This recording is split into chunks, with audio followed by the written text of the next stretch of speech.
Hi everybody, Sani. Welcome to my channel. I don't know which intro to do because I do not know where this video will be posted.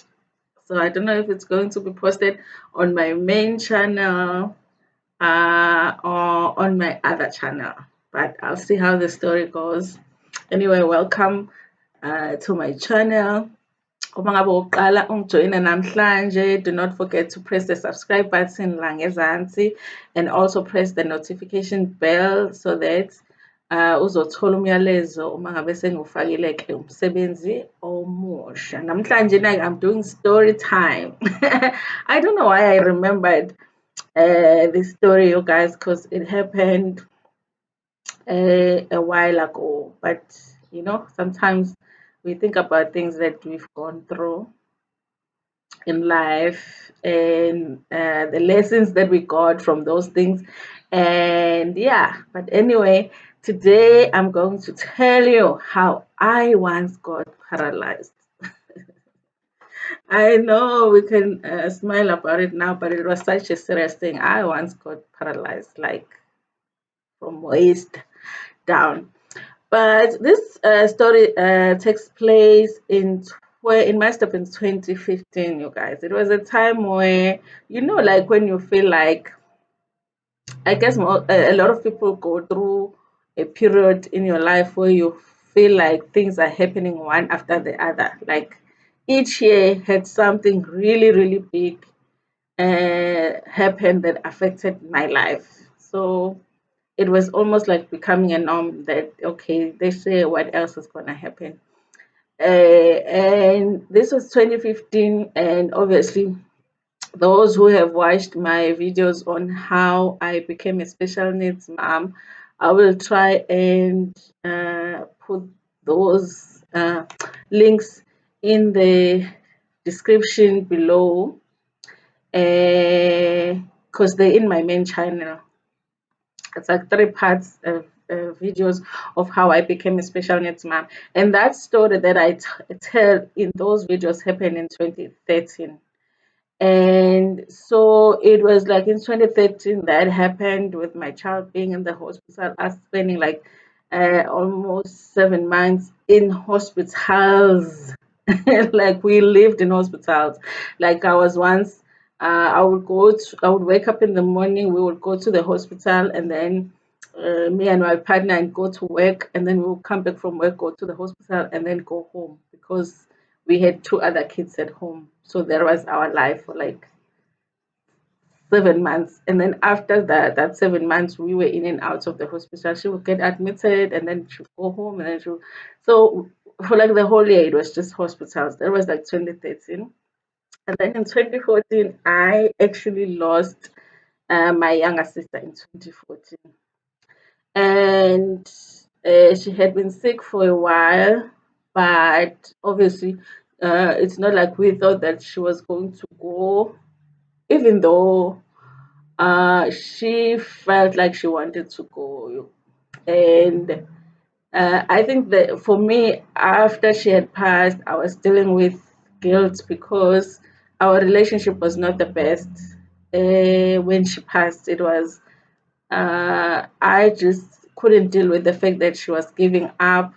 And at the time when we were dealing with her, I was also dealing with my child not being okay. So with her, I felt like we had a solution on what she could do to get better, but she was not taking that option. And that was my struggle at the time. Like, you can just do this one thing so that you can get better, and then we can all be dealing with this one situation that we do not have a solution to. So it was a difficult, we had that conflict. So I was not the kindest to her. Out of love, I wasn't the kindest to her. So it was difficult for me when she passed. But I did. I was the one actually that was the last person to see her in the hospital before she passed. I actually was the one that got the call from the hospital to say that she had passed, and then I had to call my mom and call my sister. That was a horrible time, guys. And I remember like putting the now, because me and my sister had taken her to the hospital. When she was getting admitted, while my sister was busy with her, I was filling in the form. And I remember um, when I had to put in the number, I remember thinking, for some reason, just something came to my mind that if something happens to her, this is the number they will call. And I didn't want to put my name because I was like, I don't want to be the one that I don't want to receive a call that something happened to my sister because she was really sick at that time. So I was, but then I thought I need to put my mother's number. But I was like, but I also don't want my mother to get that call because as much as we were praying for her to leave and we thought she was going to leave, but I mean, reality was there was a possibility that she was going. So I just ended up like reluctantly, I put my number and I put my other sister's number as the second contact. And yeah, so I ended up being the one that got that call. I was at work, I got the call that she had passed. This is 2014. We are still like in and out from hospital with my child and all of that. And then, yeah, I guess we went through the whole funeral and then it was passed. It was 2014. So this story happens in 2015. By 2015, you guys, obviously, I'm getting used to my child's condition, but there wasn't a time to take care of myself. I'm not really taking care of myself because I'm just focused on her. It's an appointment here, appointment there. It's physio. It's speech. It's what her hearing needs to be tested. This and this and I mean, there was like appointments and I was working at a place where the management there was not very kind too. I was dealing with that and I was actively looking for another employment at the same time. So it was a difficult time. It was a time where it was feeling like it's one thing after the other. I remember this one lady even said to me like I wonder how you're still standing. It seems like recently it's like one thing after the other in your life, and I was like, yeah, I don't know. God must have remembered me or something in this decade because it seemed like a decade.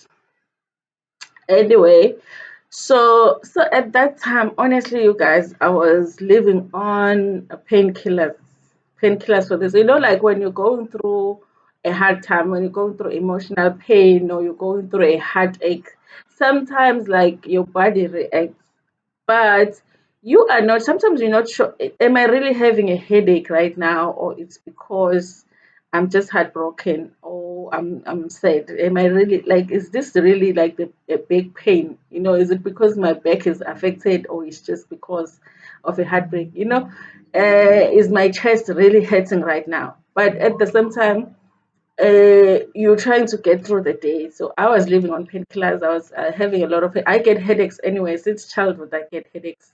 So at that time, it was even worse. But I was just trying to get through the day because at the same time, if I take leave from work, it has to be about my child because we're going through appointments, hospital, what. Sometimes she's admitted for a day or two, and then I have to go back to work and whatever. So I'm trying not to be taking my own sick leave now. So I was living on painkillers, and that specific day I wasn't well when I was going to work. When I got to work, I realized I've got a headache. So I walked to the pharmacy. I think that it was like 5 minutes walk, and it was a hard walk. It's not, the pharmacy was not very far from work. I went there, bought a few pills. I think I had bought like Adcodol and I bought migraine packs and I bought grandpa because I was like, whatever is going to work just for me to get through the day. So the headache stops so I can get through the day. I go back to the office. And in the office, funny enough, there was just the two of us because I worked in finance for that department.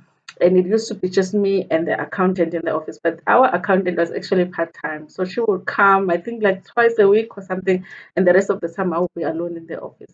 But it just so happened that at that day, she was there. Lucky enough for me that she was there that day. But she was in her office and I was in my office. So I go back to work. I don't know, I don't even know if I ate something, but I take one of the pills. I don't know if I take headache, migraine packs. I drank it, and then I sat and I just started not feeling okay at all. and I started feeling dizzy. And I just remember thinking about calling the accountant's name, the lady that I was working with. I just remember wanting to call her. I don't know if I called her, but I also, because when I woke up, the desk had just had moved. It was like I pushed it. She had said that I pushed the desk. I don't know. I just remember the last thing I remember was me thinking I need to call her because I feel like something is happening, and I was feeling like dizzy and nauseous, and everything that can go wrong in your body goes wrong. You feel like it's going wrong. So okay,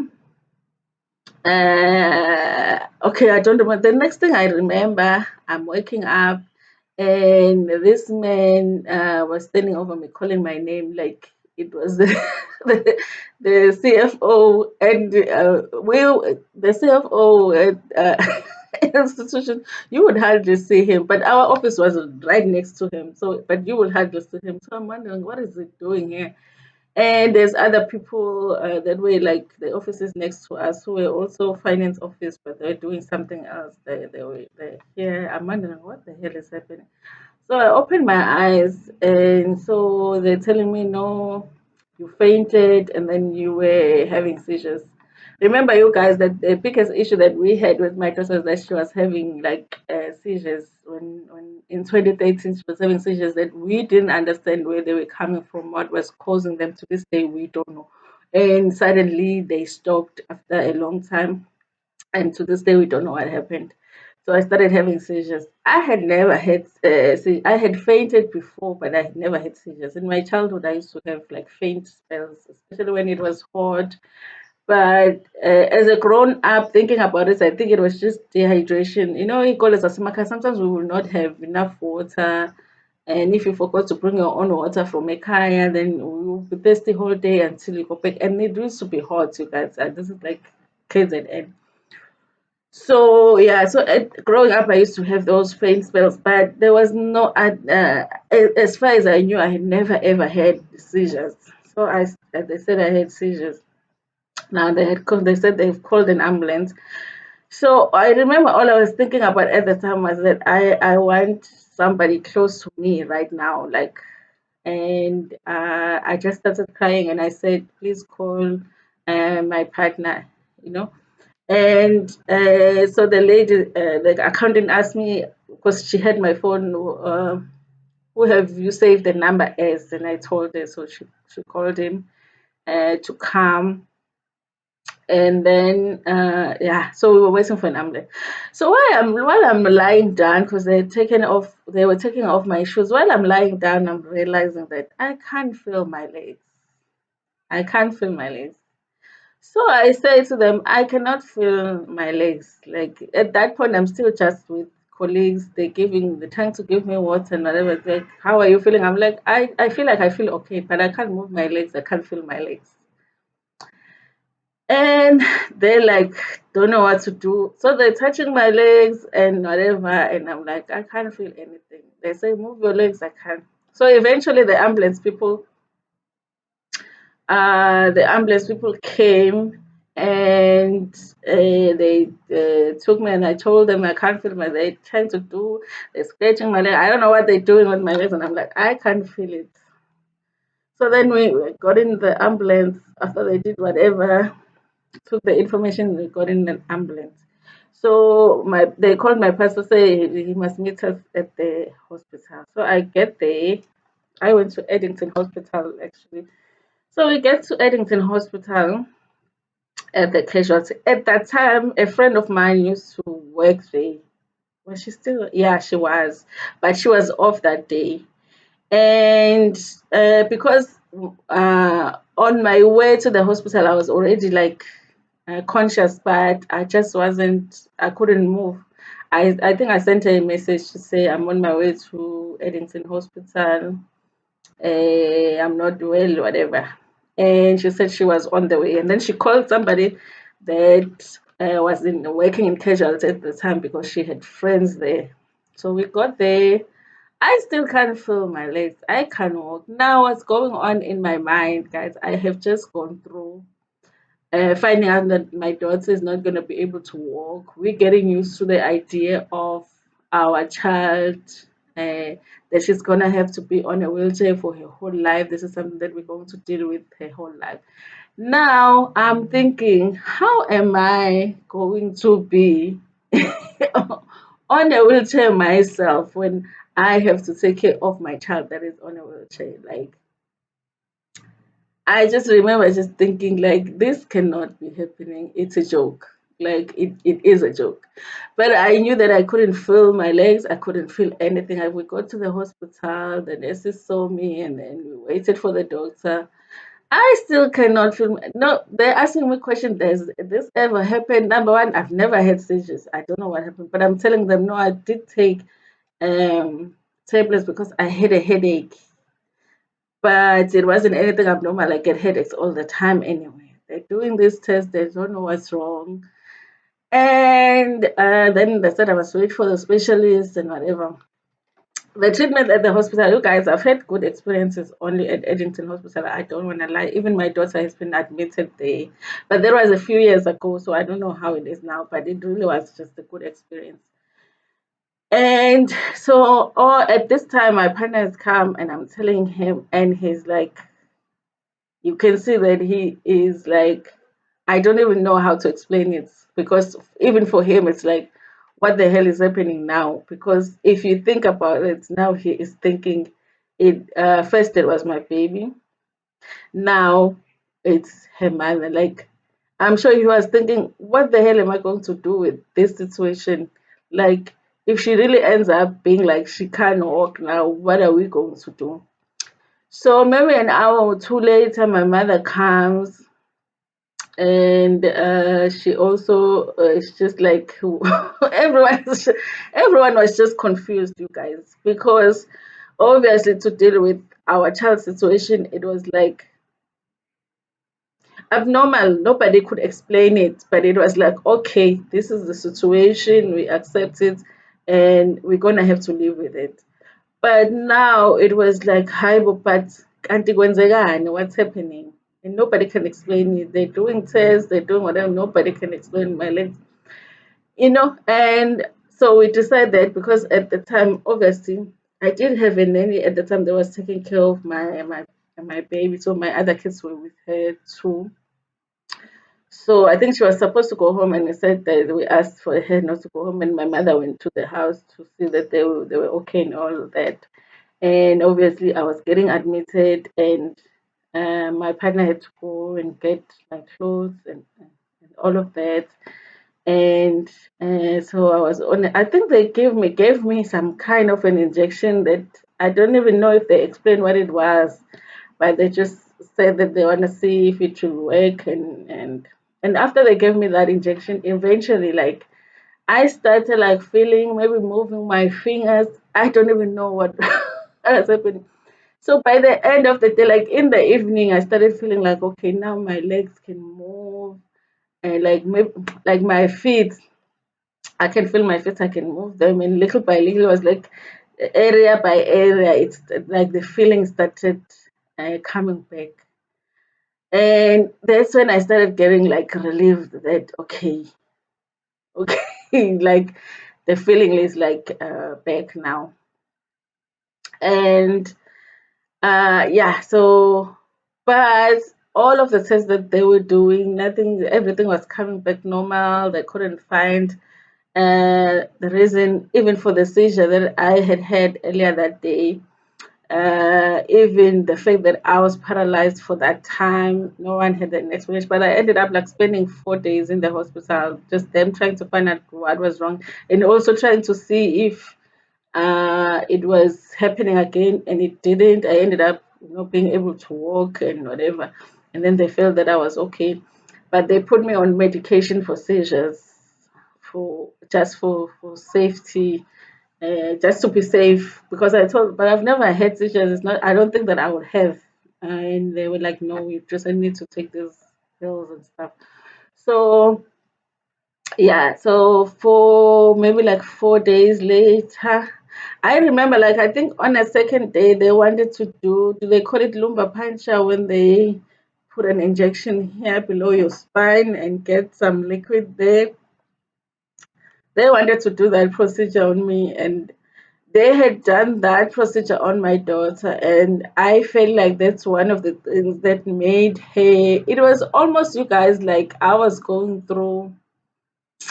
I don't know, like it was almost like I was going through what my daughter went through, to almost to feel how it felt like for her, but it was like her situation was worse, because I remember when they were deciding that they were going to do the lumbar puncture on me, and I was like, I remember feeling like it almost like this has happened to me before, you know.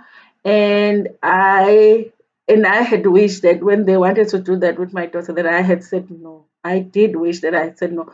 So I felt like I was getting the opportunity to say no to that, and I was like, no. They were like, but we don't know what caused you to be like that. We need to find out. And I was like, no, but I'm feeling okay now, because I had been told by a number of doctors. Some would come and say no, maybe it's stress related, because I did tell them about what had happened with my daughter and all of that, and they said no, maybe it's just stress related, you know. And I was like, no, for now I don't want to do that. I think I'm okay. All of the blood tests and everything is coming back normal. I'll just put it to it being stress related. And they kept coming back to say, are you sure you don't want us to do this procedure? And I was like, no. And yeah, but I was okay after. Honestly, what had happened, I don't know. But here's the thing. I think that at that time, it really just for me was there was no time for me to take care of myself. It was just survival. And I did feel like my body was just shutting down, you know, because everything that I would feel on my body, I wouldn't go to the doctor. I would just, if a knee is painful, I'm going to the pharmacy. My knee hurts. What can I do? And I do that. If my back hurts, my back hurts. There was no time to take care of myself, and that is something that I've learned as a special needs mom. Like, sometimes you need time to just get away. You need time for yourself. I feel guilty sometimes when I just go through the day and I haven't spend time with my daughter, because I have somebody that takes care of her. They're very good with her, so I know that if I just decide, you know what, I'm staying in bed today, she's gonna be okay. So I've learned that it's important to do that, because emotionally it is a lot for a mom. So I feel like I was just going through that thing of I wasn't taking care of myself. I wasn't doing anything to take care of my body, but my body was taking a lot, because you know, if you have a child on a wheelchair, you lift, you the lifting alone. I mean, I don't know how many back injuries I've had from just lifting. Sometimes I'm just picking it up and it goes, you know, and I pull a muscle or whatever. I don't know. And yeah, but I felt like when you go through emotional turmoil, sometimes even when you are trying to take care of your emotional needs, your body needs to be taken care of, because your body it's like your body reflects to what you feel inside. When you're not feeling good inside your body, that's why we lose weight when we are not okay. That's why we gain weight sometimes when we're not okay. Your body is not always going to react to how you feel inside. And the thing about your body is that you need, when you are a special needs mom, you need your body, because who's gonna go to the appointment? Who's gonna change the name? Who's gonna do the bad time? You need you need your body. So it's important to take care of your body. But at the same time, guys, I do understand that sometimes at that time it really was impossible. I mean, if you wake up and you go to the hospital, go to work, you come back, go to the hospital, you go home, there's homeworks, there's whatever, you need to get the kids ready for the next day. Like, when are you going to take care of yourself? So at times it's even impossible, but it's good to pay attention to your body. But yeah, guys, that's the story of how I was paralyzed for a day. Yes, it did happen. For real, it did. Thank you so much for watching my videos. Please subscribe if you haven't subscribed. Yes, we need to grow this channel too. Well, that is if I post on this channel. Thank you so much. I love you so, so, so, so, so much.